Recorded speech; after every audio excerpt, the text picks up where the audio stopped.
Welcome everyone to Season 4, Episode 2 of the Green Table Talk on the topic 2 years of the Bipartisan Infrastructure Law, a Black and Brown perspective. I'm your host, Kayla Shannon, a senior from Spelman College. And first I'd like to give a special thanks to our sponsors, the Climate Action Campaign and the Environmental Defense Fund. In November 2021, the historical Bipartisan Infrastructure Law was signed into law by President Biden, which allowed for unprecedented investments in water infrastructure, superfund, brownfield cleanup, electric school buses, and overall pollution prevention. But the big question is, if these investments are truly reaching communities most impacted by environmental injustice and racism. Tonight's panel of experts will be leading a transparent dialogue on what's happening on the ground. So starting with Wesley, please go ahead and introduce yourselves and let our audiences know what they should know about you. Good evening, everybody. My name is Wesley Watson. I use he, him, his pronouns. I'm the West Michigan Regional Coordinator for the Michigan League of Conservation Voters. I'm very passionate about this work when it comes to climate justice and when it comes to environmental justice. We all have to create access and a seat at the table for everybody.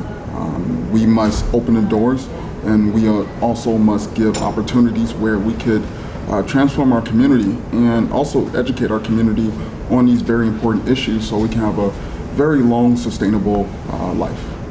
Thank you, Wesley. Daddy? Hi, first I want to thank Black Millennials for Flint for the invitation, and I'm really honored to be here with this amazing panel. My name is Yadi Sanchez. I'm the Executive Director of Poder Latinx.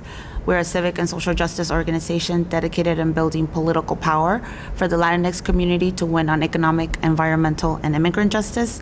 And I have been in the civic social justice space for close to 15 years. I am a proud daughter of Mexican immigrants that came to this country with nothing but their clothes on their backs. And I grew up in a community that had experienced environmental hazards due to these climate injustices. Growing up, our city, our community, we suffer from lead contamination. And I myself, from a child, know the effects and like the painful recovery process. So I'm very passionate about the work that we do at Poder Latinx, and very honored to be working alongside a group of dynamic leaders that are very also passionate about climate justice. Last but not least. Hi, good evening, everyone out there on Facebook and Instagram. My name is Corrine Taylor. I am currently working for the U.S. Department of Energy. It's been a little bit over 2 years. I started my journey in the federal government working in the Office of Economic Impact and Diversity, which has just been renamed to the Office of Energy Justice and Equity. So really excited about this very intentional renaming of that office. I'm currently helping stand up the Office of Community Engagement, where I serve as a senior advisor there to Rose Dottie as we develop a more robust way for communities, nonprofits, et cetera, to learn and grow and more about the Department of Energy. Before getting into my federal experience, I've spent since 2009 working in the environmental justice space, cutting my teeth primarily around federal policy and legislation at We Act for Environmental Justice. And so, being able to take that EJ experience and exposure that I've had and bring it with me and bring the experience of communities that I've represented to the Department of Energy has been a really big focus of mine. So happy to be here to talk more and answer questions and just kind of help break some of the silos down as it relates to the federal government. Thank you. So as y'all can see, per usual, we have a panel of heavy hitters, and I'm going to step aside very quickly and let them get into the information to share with you all tonight. So for those who do not know, the Bipartisan Infrastructure Law is subject to what's called the Justice 40 Initiative. The Justice 40 Initiative is a requirement of the Executive Order 14008, tackling the climate crisis at home and abroad. The Justice 40 Initiative is a government effort to deliver at least 40% of the overall benefits from certain federal investments to disadvantaged communities. Beginning with Corrine, what are some specific examples of Justice 40 programs that are getting it right in the community? And from a federal agency perspective, what have been some successful strategies with directly reaching community members? I appreciate that question. And to be clear, the challenge with Justice 40 and that executive order in terms of implementing it has been defining what is a benefit. And so the office that I work in, that's now been renamed the Energy Justice and Equity Office at DOE, we have been spending the last 2.5 years developing what we view as benefits, being very clear that while the straightforward answer could be dollars, just the way the federal government is set up, we're not able to function that way. It'd be a whole lot easier. But we see benefits in a number of ways. The first two areas that we look at include looking at reducing energy burdens in communities, reducing environmental harms, et cetera. And then the others really speak to increasing opportunities for disadvantaged communities. So we're thinking about increasing more investments for diverse businesses, increasing access to clean energy technology, increasing access to HBCUs, MSIs, et cetera, in terms of their opportunities and creating job and business pipelines, et cetera. So how we've operationalized that, as an example, we've been working to implement what we call community benefit plans. And community benefit plans are a requirement in all of the bill, the Bipartisan Infrastructure Law and IRA funding opportunities that we are then putting out for companies, for organizations, for individuals to respond to. So what we've done through the course of this 2 years is anyone who wants to apply for DOE money, they have to explain how their project will speak to Justice 40, how it could potentially reduce environmental harms, how it could reduce energy burdens for communities, how it could increase opportunities for communities of color, for workforce development, how those projects would, not prevent anyone who wanted to create a union around those jobs. So those are the kinds of things we've done to operationalize Justice 40, and we've already seen some really good examples of companies who've never thought about communities in their projects have to do it more holistically because the requirement within the community benefit plan structure is 20% of their score. So everyone, companies are like, how do we do that? What does that look like? So they're having to think more critically about diversity. They're having more to think more about equity and workforce development and working with HBCUs and other minority serving institutions. And so some examples of how we've been operationalizing that and getting the money to people, and I'll be very clear, there's some funding opportunities that have the Justice 40 community benefit component in it that we announced in October, and the negotiation process could take 10 months. And so a lot of that money isn't even moving, it's still in the negotiation process. And so what we have done though, I have one example. We've awarded through a cooperative agreement $6.3 million to Black owners of solar services for them to help more diverse businesses and communities figure out how to apply for funding opportunities. We've also done what I think are very creative ways to get money out of the door. We call them our American Made Challenge or our prizes. And through those prizes, we've already gotten, I think, nearly $65 million, right now there's $233 million currently available in our prize structure. And just within the last 2 years, $65 million of those dollars have gone out. And those prizes, while they're DOE dollars, they're administered by one of our national labs, NREL. And because they are managing the money, organizations and companies are getting their money within 30 days, 90 days, in a very short period. So it's allowing us to interject cash as quickly as possible to allow communities, businesses to do very innovative projects. One that I'm really excited about was the Inclusive Energy Innovation Prize. And with that one, we awarded over $5 million to 18 organizations across the country, in Alaska, in Puerto Rico, in Minnesota, in Detroit, in Knoxville, Tennessee, in New York, and just all over the country who are doing workforce development, education educating students about clean energy, creating opportunities for people in solar, et cetera. So we're trying to play within the lines, of course, but be more innovative in the federal structure with how we get dollars out of the door. And then for our bigger funding opportunities, requiring these businesses that are getting hundreds of millions of dollars to do projects to be very clear and intentional about how they will work with communities.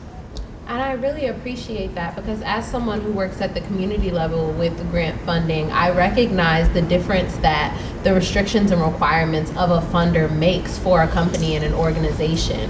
So it's a really great incentive, like you said, for organizations that have never thought about equity in the process of developing their projects to be forced to or lose money, right? Because I mean, the unfortunate reality in a capitalistic society is that it has to be tied to the bottom dollar, to the bottom line in some way, shape, or form. So I really appreciate this initiative for the way that it incentivizes those who may not just be intrinsically motivated to support these changes or to move the needle in this way.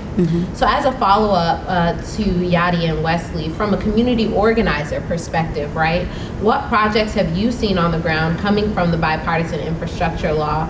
And in your opinion, what have been some successes and barriers? Go with me first, okay. What we have seen in Michigan, some of the successes we saw immediately.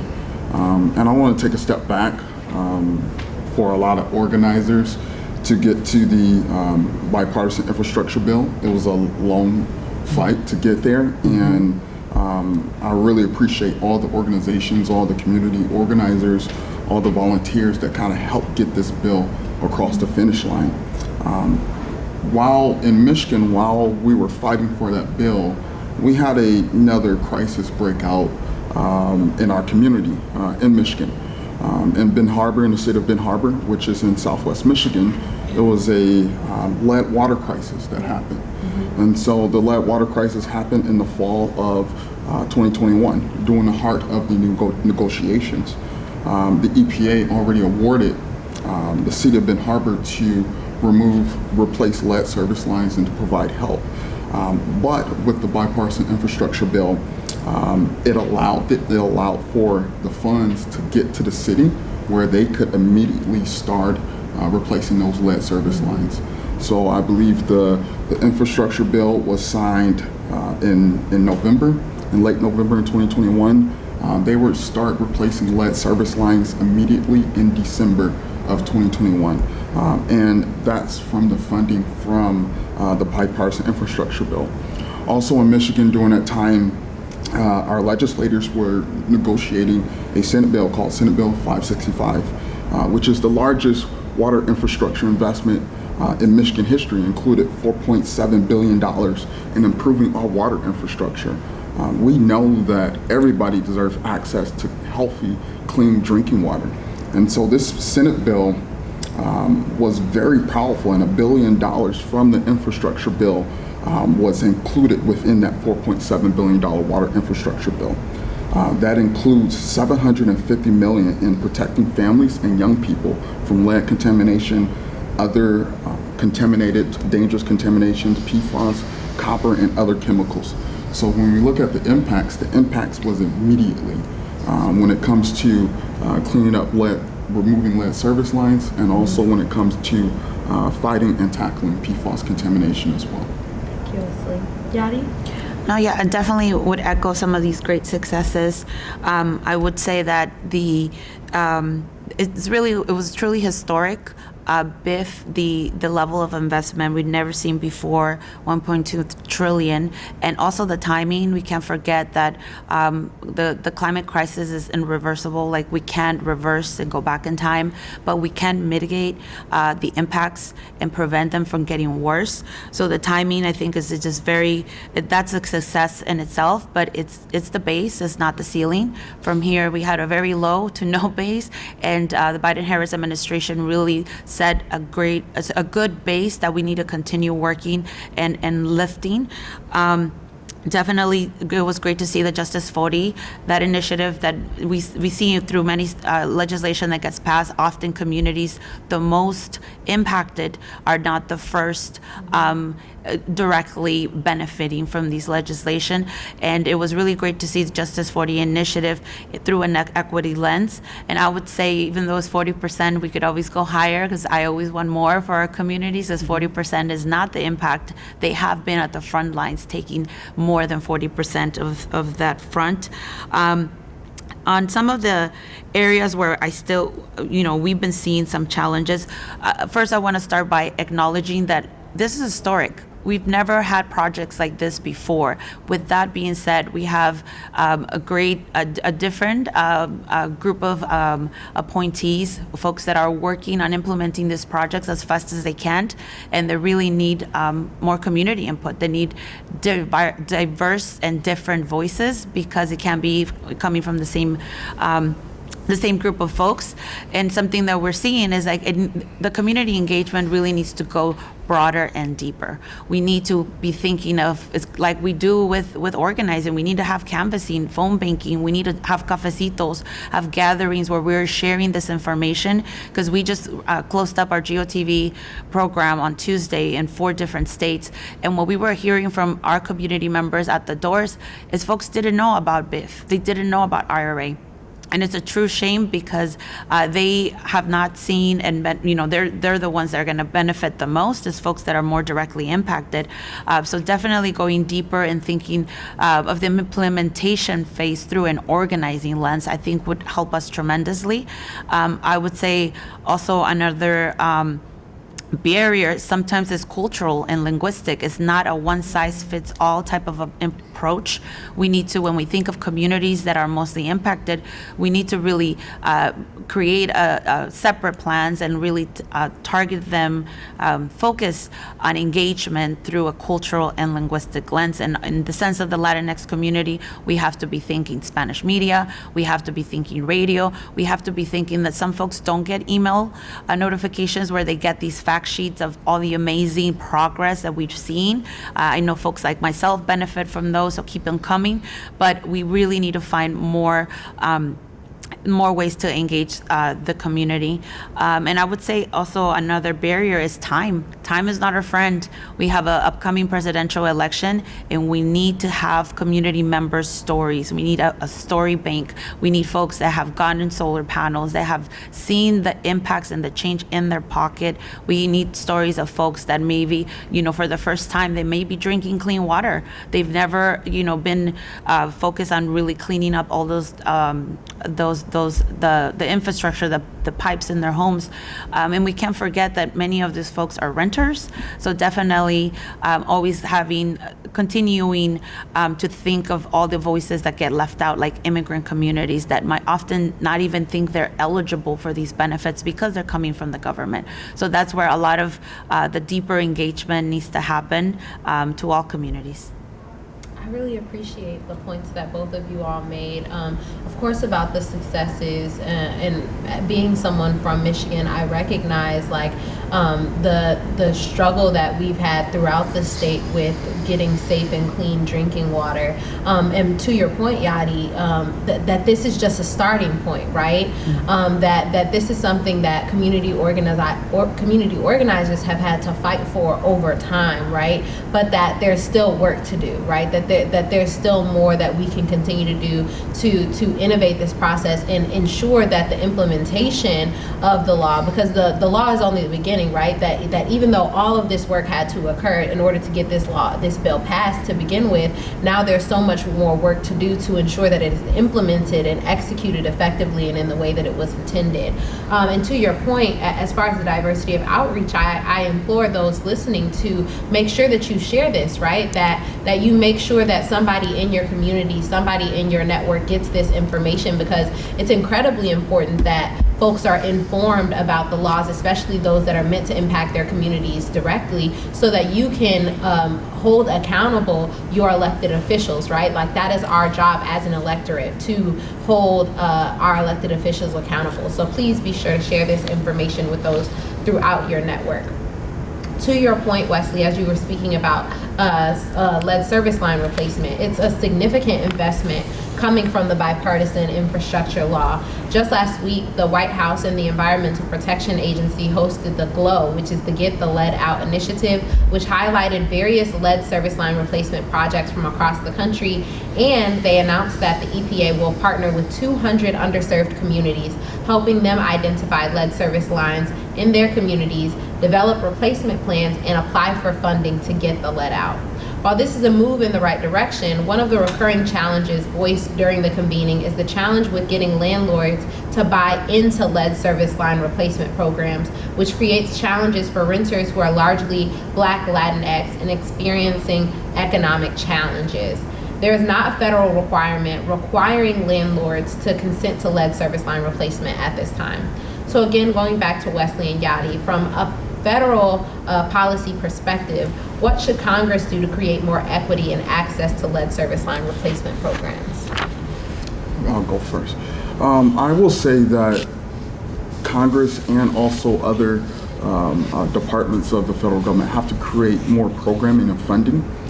Particularly, it is the EPA has the Tic-Tac program, which provides extra assistance to other organizations throughout the nation, and it was 17 organizations that was awarded roughly over $100 million to provide that assistance throughout the country.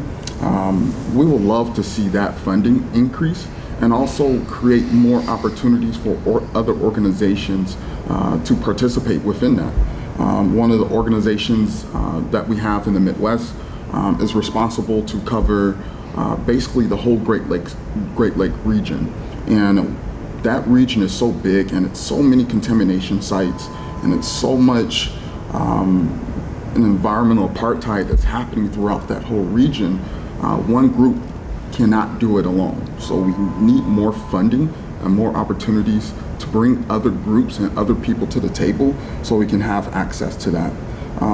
Also, help out when it comes to workforce development. I mentioned the Ben Harbor lead crisis earlier. One of the struggles and delays within replacing those lead service lines is that there was no contractors locally within the community, that they had to outsource their contractors to replace those lead service lines through other parts throughout the country and state. We have to figure out a situation of how can we really train people and folks within our community. How can we train young people? How can we provide them with the opportunities where they get the tools and skills that they have to learn, and also to work within this field, and also to help out replacing those lead service lines. It shouldn't be an opportunity where we have to wait for folks in order to remove an issue, remove a problem. We should have those situations already in-house in our community to start doing that work. And so, locally, particularly in the Ben Harbor situation, during that time, I remember city council members, mayors talking about, hey, we need some type of training center here in our community so we don't have to deal with this issue. And in Michigan, as we talk about those barriers, education is one, but also when it comes to what previous administrations have did in Michigan when it comes to emergency manager law that disproportionately impacted a lot of Black and brown communities throughout Michigan, which basically for folks who's probably new to the emergency manager law, during that time, previous administration, when it comes to cities that was dealing with high debt, the governor will appoint an individual where that individual will be the city manager, and that individual have total control over the state budget, have total control over the whole city, has more authority than the city council, commissioners, mayors included. That's how we end up with a Flint water crisis because of emergency manager law. And so also understanding the education in some of these communities, they're still dealing with the impacts of the emergency manager law. And so they need that extra support and help as well, so they know what to do once they get these funds. Yes, that's a great point. Yadi? I would definitely add that During the pandemic, we definitely saw a rise in lead contamination, especially in children across the country. That data is available. I would urge us to start and make sure that those communities are accessing those programs and make it, have an accountability task force, because it's I mean, it was very surprising, shocking to me. I was recently in a briefing when I heard that resources were being sent back to the federal government because folks weren't accessing them. They weren't asking for them. And a lot of the times is not really the elected officials' fault, is like they do not know how to talk to the community. So we definitely need to make sure that we have some parameters in place, especially as this law is being passed, that if you're returning funds, after how long, after how many tries, what groups did you talk to, what methods did you go to? Because it's easy to send funding back, but then children shouldn't be getting lead contamination in those zip codes that we're seeing the highest rise. Also, I've already mentioned like the cultural and linguistic. Many times I will say that a lot of that responsibility lands on organizations like Poder Latinx and many of our partners across the country, where we utilize our own funds. There is already, as part of the programs being launched, those programs kind of being set. Again, happy to partner with, and we'll be partnering with agencies to make sure that we are speaking to the community in the most appropriate way, but having that type of support, because again, if it falls on organizations, we already have a lot on our plate that adding more programming, it doesn't really help us. But also, again, going back to the infrastructure. This is like, you mentioned it very well, Wesley. We need a civic infrastructure. And a lot of this, it lies on the elected officials. A lot of folks forget that there is a huge drops in participation, at least for the Latino community, during midterms, during local elections. There's limited to no resources in there. So how are we going to be building that civic pipeline to prevent water lead contamination crisis and other environmental hazards if we don't have that civic pipeline in perspective with all this legislation being drafted and passed? Thank you. So accountability, creating systems of accountability for our elected officials, but also for, again, us as an electorate to educate one another and to be intentional about our education and to have an understanding of what's impacting our community, what issues are currently strongly impacting outcomes in our communities, so that we can be forward thinking and proactive about what we are advocating for in our communities, but also, to your point, again, the accessibility. And I think that's something that so often goes unrecognized, is how we talk about making resources available, but it's not necessarily just making sure that they're available, but also that people are accessing them, that people know that they exist, know that they're that there's something that they can use. So going back, the Bipartisan Infrastructure Law is touted as creating a boom in green jobs. It is estimated that it has supported more than 700,000 new jobs a year since being passed. Karine, within your role, please share examples of how the Bipartisan Infrastructure Law has created jobs where Black and Brown people are accessing these new jobs. The Bipartisan Infrastructure Law, it's nearly $579 billion of new spending, and about $62 billion of that has been allocated to the Department of Energy. So we are on almost a daily basis releasing funding opportunities, notice of intents, all of that around a whole host of things around manufacturing, battery infrastructure, EVs, et cetera. We even have workforce development dollars. We have dollars for states to do a whole host of things. And in February of this year, earlier this year, I helped our office, but I led the effort to do what we called our DOE MBE Connect, where we brought in over 400 Black and Brown businesses into the Department of Energy, many of whom had never come into DOE's hall, to really engage around what our funding opportunities were, to learn about, how to access them, as you've said, and then also how to connect with each other and build those relationships. And what we're hearing and seeing is through the projects that are coming out from our funding opportunities, businesses are going to have to hire people to do this work. A lot of these critical mineral mining in certain areas, battery infrastructure, all of that require, people to come. And so we're very focused on good paying jobs, making sure that, unions where possible can have the opportunity to be a part of these projects, et cetera, because we know as historically unions have really pushed us to create the middle class that we've seen, and a lot of jobs in some industries in the energy sector, like in solar, aren't unionized. So if we can encourage, more of that, I think there's a great benefit there. But then also acknowledging historically that people of color have not always fared the best in unions. So how do we make sure that unions are, doing equity and doing race in a holistic way?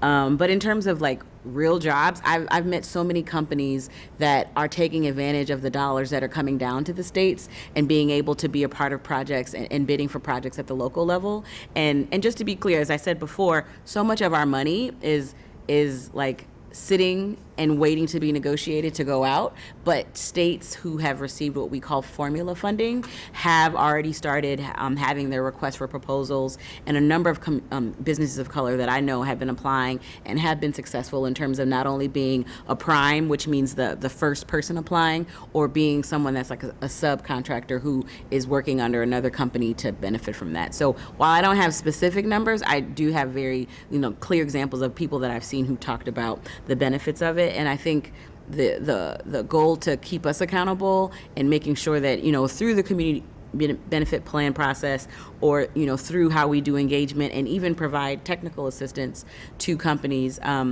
There's one bill provision that I've been working on for a very long time. I know the number by heart. It's 40209, and it speaks to advanced manufacturing and recycling programs.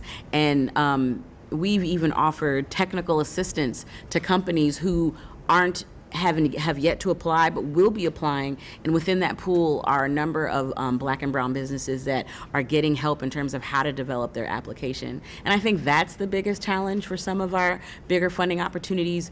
Like these applications can be 200 pages, very in-depth technical sections, in addition to the new community benefit plan requirement that we have. And so helping companies that are of color, but of course have the skills and the competency and the excellence to provide the service or that we're needing to address our supply chain issues.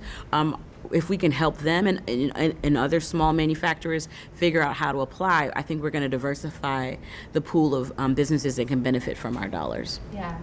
And what I really appreciate that is piercing the veil between funders and local organizations, right? Because so often, and I was actually just reading a book about the broken relationship that exists oftentimes between funders and those that they grant to, right?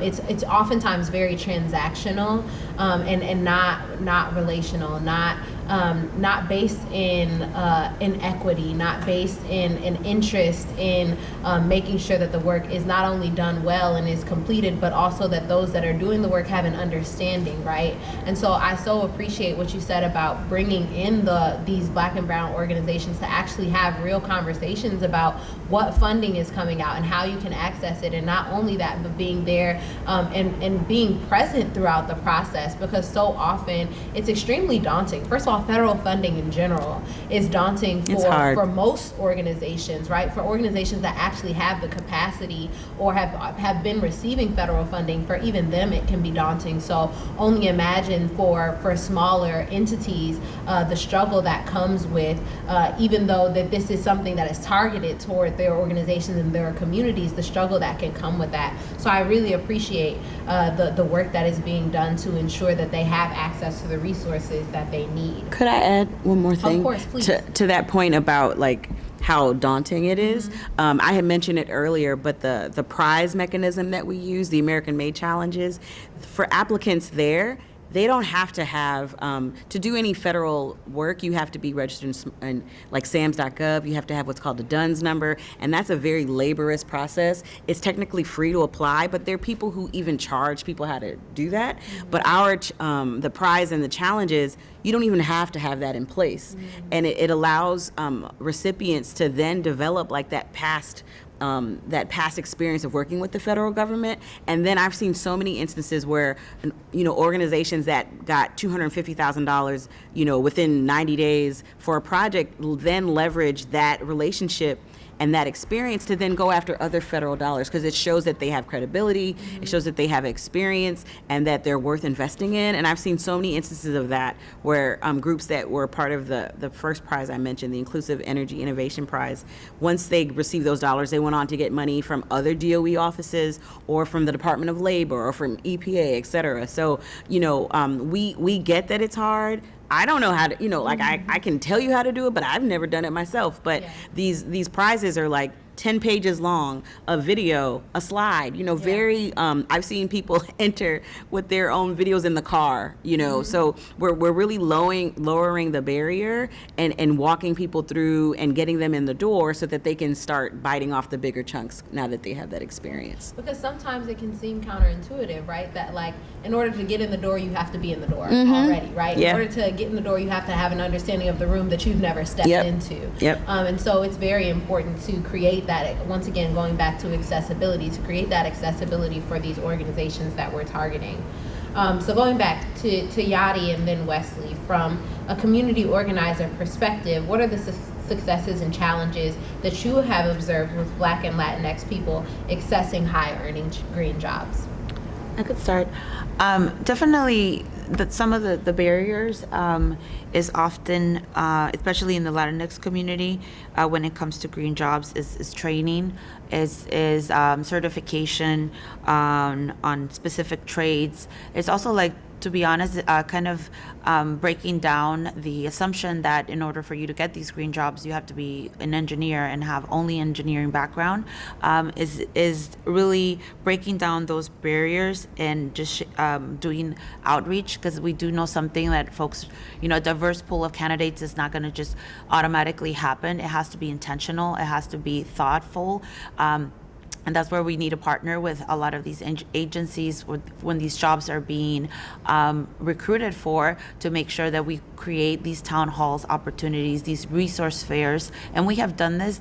Could be something successful that I could share. We have done this with EPA, where we've had community events and asked for an expert to come and table at our event so folks can speak to them. And we've been, even more happy when they send a bilingual person that speaks more than English, that could speak to the community in the language they feel more comfortable. We also know that the creating these jobs is also the first step, and I'm really glad to hear the unionization component, because worker rights is also extremely important. And we can't forget that we are entering a clean energy era. We're not going backwards unless someone wants to go back, live in the 1950s. We're going to continue being more innovative, and these are skills that are constantly going to be built up. So they're never just one and done. These are skills that we constantly need as we're continuing working on solar panels, electric vehicles, and the manufacturing component also comes into play. We need to make sure that small businesses don't get really left out, that land, is not, just grabbed and used for this electrification moment, that we're very conscious of the negative impacts, not after, but before, because that's very important for us to think of these barriers that might not even be a barrier right now. But definitely know that partnering, doing more engagement, and some of it is on us as community advocates. Let's get us together. Let's build coalitions. Let's reach out to the agencies. If Karine has meetings with 50 groups, how long is that going to take versus having a collective meeting with a coalition from the region, from the state, and just sharing, these are the things we're seeing. These are the things we want to work with, taking a very proactive approach, because it is a partnership. We both on the same page. We both want these resources to get to the communities that are intended for, and we don't have a lot of time. So that coalition work needs to happen as soon as possible. I will add that, when it comes to jobs and opportunities, I want to thank our congressional delegation in Michigan, because Michigan leads the nation when it comes to clean energy jobs. And that's off the backs of advocates, community members, EJ communities, and other environmental organizations really pressing our delegation, our federal delegation, around what the IRA dollars and what the infrastructure bill could mean for Michigan, which is really amazing to see. Also, I just also want to shout out as well. Just shy of a few weeks ago, we just passed a clean energy future plan in Michigan. And it's one of the most competitive clean energy future plans in the whole country, which includes jobs. We understand that jobs is key, and it's important. It includes jobs that does not require a college education. And that's off the backs of really hearing from community members and hearing the concerns around, hey, we don't have the training, we don't have the tools, we're not engineers, we didn't go to college for this. And so how can we use that equitable perspective to really put frontline community members in a place where they can benefit from these opportunities and from this legislation. And so, but one of the things I will say myself, what I'm truly committed is making sure folks that, young people and folks that look like me and you are having these opportunities. Yeah. Are creating spaces and avenues for young people, whether it's going into the high schools, going into trade schools, and just making sure and encouraging our young folks in our community that they can do this, that it's opportunities out there for them. It's one organization in West Michigan called Youth Build. Youth Build applied for IRA funding and Justice 40 funding, and they received that funding. And Youth Build is smack in the heart of a frontline community, and in the heart of the community, and also in the heart of a lot of superfund sites as well in the community. And so within that, with the organization Youth Build, they got access to these funds and dollars, and they're doing training development. They offer a GED program right there in the community. Also, they offer a certification program where young folks from the community can go to Youth Build and also get certified and get trained and get working on projects less than 18 months after first going there. That's really amazing. It's really exciting to hear, proud Michigander in this moment, that with also so much that we're struggling with in the state, that there is good work that's being done, and that in many ways we are leading the charge in this space. Can I add Please. one thing? I also want to make a note is when community is involved and active, and communities stay engaged, and communities hold elected officials, legislators, and decision makers accountable, you get wins. The hard work doesn't happen just overnight. It takes years of advocating, years of building, years of putting a program in place to ultimately uplift the community. And it goes from elections, from our community coming out and voting for the right candidate that prioritize our issues and prioritize equity and justice. And then it also comes from making sure that that candidate, once that candidate is elected into office, that we're holding that individual accountable, that we're making sure that if it's a legislation that's bad for our community, that we're coming out and we're letting that legislator know that, hey, this policy won't work here. And so it takes a lot of work from the community, and it takes a lot of work from advocates, and you gotta stay persistent within advocating for what you want. Yes, and that's so true, and we've seen it time and time again. Like, it oftentimes does take years, take decades. There are things that my ancestors fought for that they never got to see come to fruition, right? But we fight for those who follow us, right? We fight to make the world a better place for the people that will inherit the earth from us. And so I really appreciate that comment. So we've talked a bit tonight about successes and challenges with the implementation of the Bipartisan Infrastructure Law from a community perspective. But Corrine, what innovation and setbacks have you seen in industry since the law has been passed, particularly as it relates to permitting and regulations? Before I get to that, I wanted to add to what Yadi was saying about the job part. And on Instagram, since we're here, I've been seeing like people say, memes like "Don't be a rapper, go be an electrician," and it's very true. The Guardian said that we needed maybe 1 million electricians to help us meet this clean energy goal that we have, and so the talk of like having people be engineers, and college is not for everybody, and the vast majority of like our union jobs that that were in the 60s, 70s, 80s, whatever, those weren't jobs that required people to go to college. But we are definitely in need of electricians. We are definitely in need of HVAC technicians, people who understand how to put up solar panels, etc.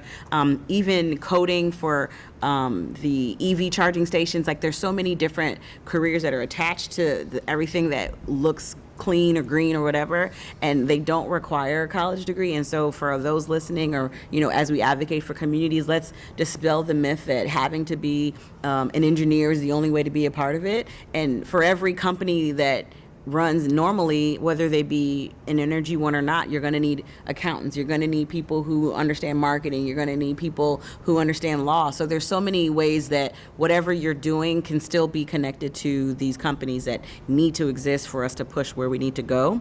As it relates to just some of the challenges that I've observed, I would say some of the challenges are literally the states that these dollars are flowing to.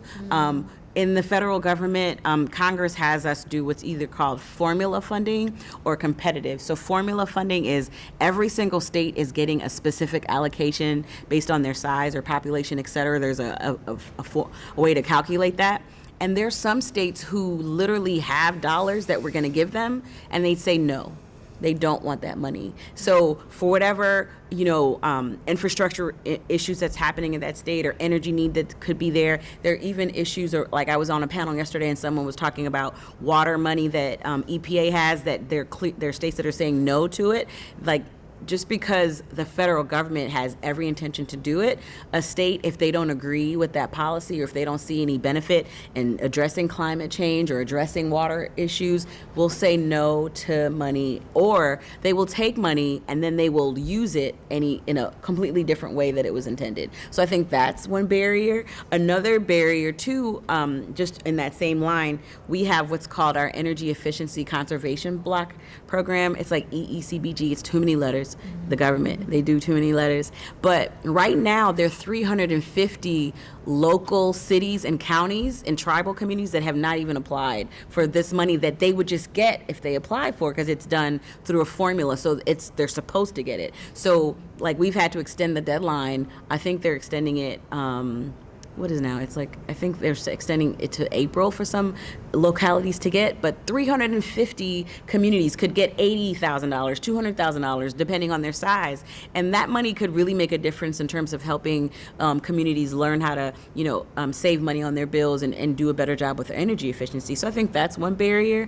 I think another barrier is just we're hearing this quite a bit, that there just aren't enough skilled laborers to do the work that needs to be done. So how do we speed up and get people on board to have those skills to do that training, whether it's through workforce development programs, getting people in high school, community colleges to start skilling up and making that a part of curriculum at the high school level.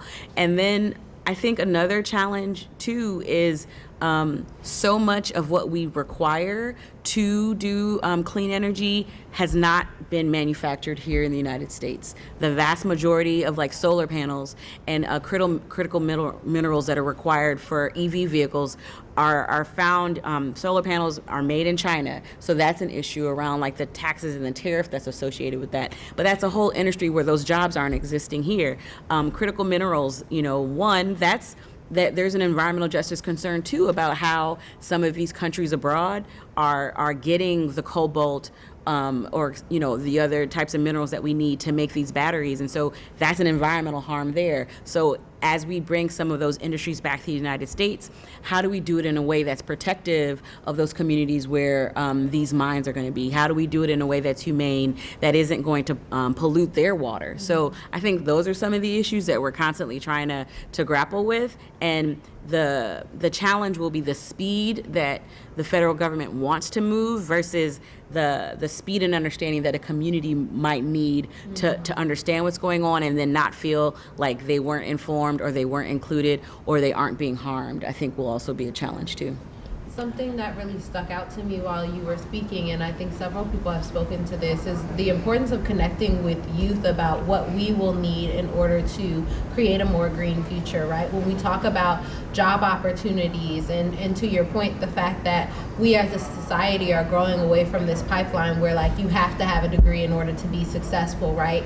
But there are all of these career fields that are dying for the support that they need, dying for the workers and the employees that they need, but aren't necessarily able to connect to the audience that they need, or we haven't worked to ensure that the folks get the adequate training that they need in order to come into these job fields. And so it just is incredibly important to the folks out there listening to connect with the young people in your network.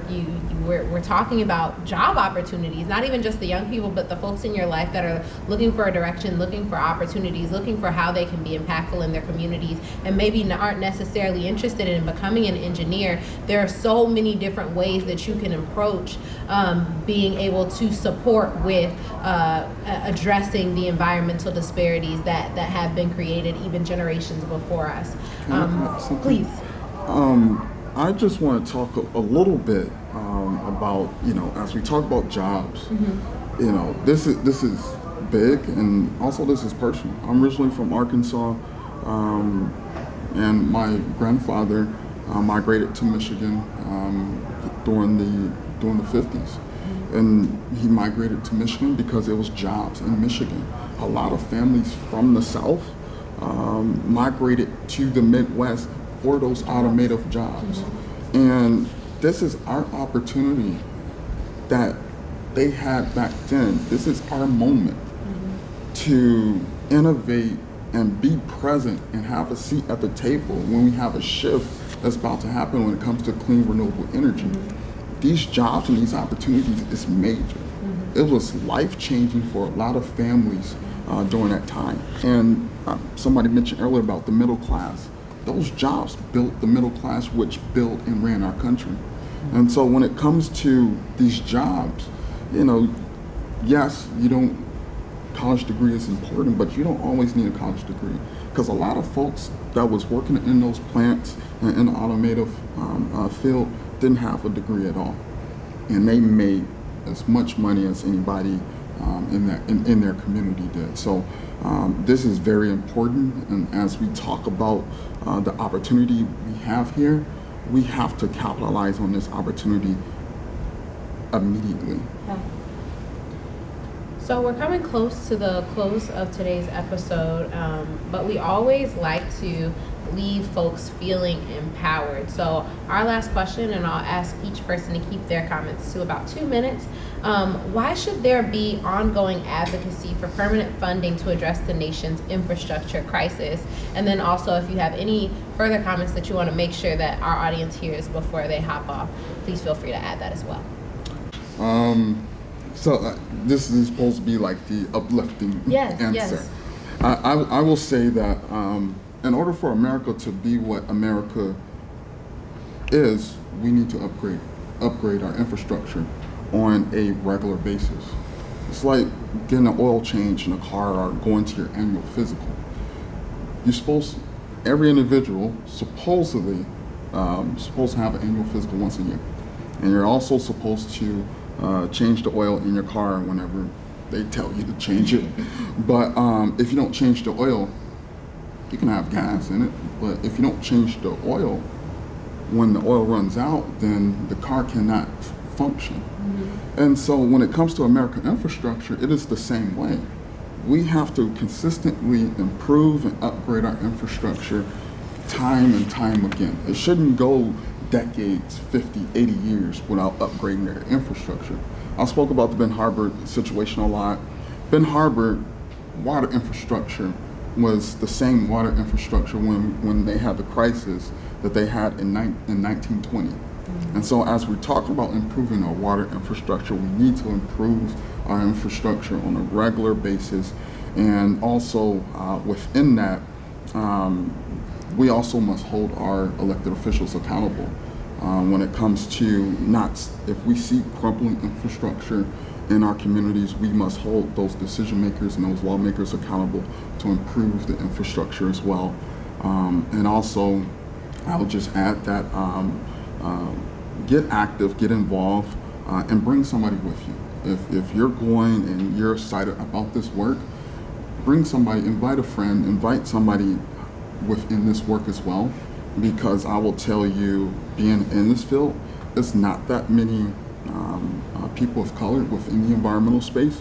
And as we bring voices to the table, please bring voices to the table that look like you, and also create space and avenues for more people, because when we move in power, we move as one. Thank you. To answer your question, why we need continued advocacy efforts, we have a lot of work to do.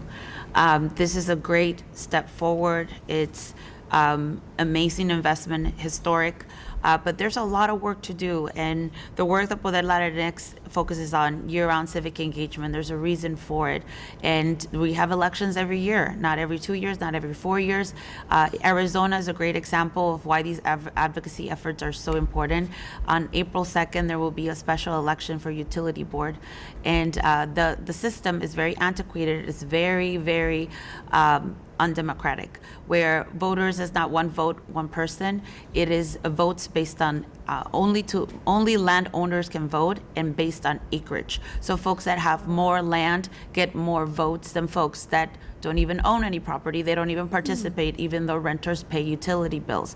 Again, the makeup of this board is so important because they control how much you pay in utilities. They control a lot of things, whether we transition faster into clean energy, or we are still giving corporations more of our money.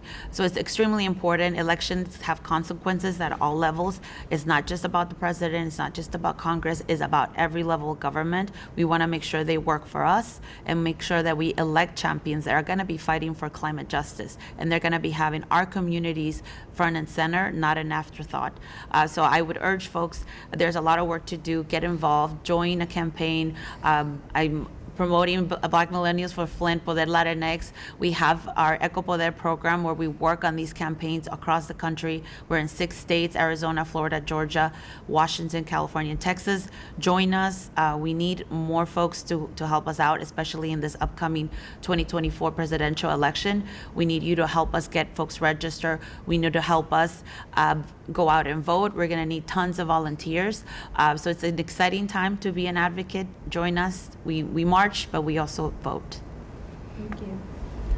Well, I'd say between bill dollars, IRA dollars, they're not forever money. A lot of them have to be spent within the next 10 years, et cetera. But what we know to be true is that the climate crisis is happening every single day beyond those 10 years. And if we don't have permanent forms of dollars to support infrastructure, disaster recovery, urban heat islands, air quality, all of those things that are consistently being impacted not only by climate change, but our use of vehicles, our inability to let go of gas operated cars, all of that plays a role in asthma. If we don't have the money to address these long standing issues that are going to keep happening, we're going to just, keep going backwards in terms of how we're addressing environmental and energy burdens and harms. And I'll say this too, as a federal employee, we are in constant worry about having our government be shut down.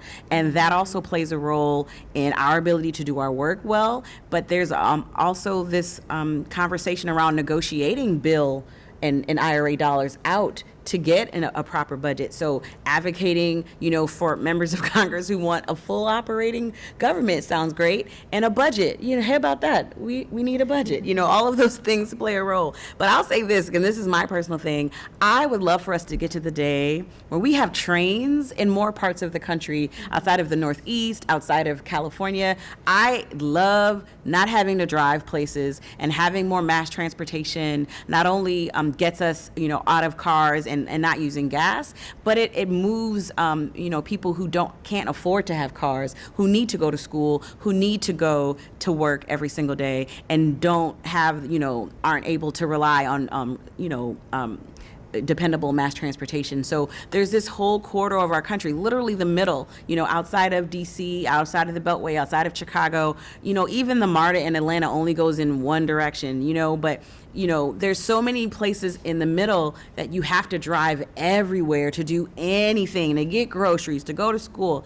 And there's so much pollution that's attached to the transportation sector. And so I would love for us to have more funding for, I think President Biden would love to hear this, more funding for trains, more funding for mass transportation to move us. Because what happens, there's so many studies and reports that show this, for regions of the country that have reliable mass transportation, the economic impact of that to all communities is incredibly high. So I would love for us to, move in that direction. So those are some things that I'd love for people to advocate more for. Thank you. Well, we've come to the end of another episode of the Green Table Talk. We had some great discussion today regarding the bipartisan infrastructure law from Black and brown perspectives. Again, please share the information that you learned today throughout your network. Share it on your page, share it to your friends, share it to some young people in your life. Have a great rest of your month, and we'll catch you here again next month. Same place, same time.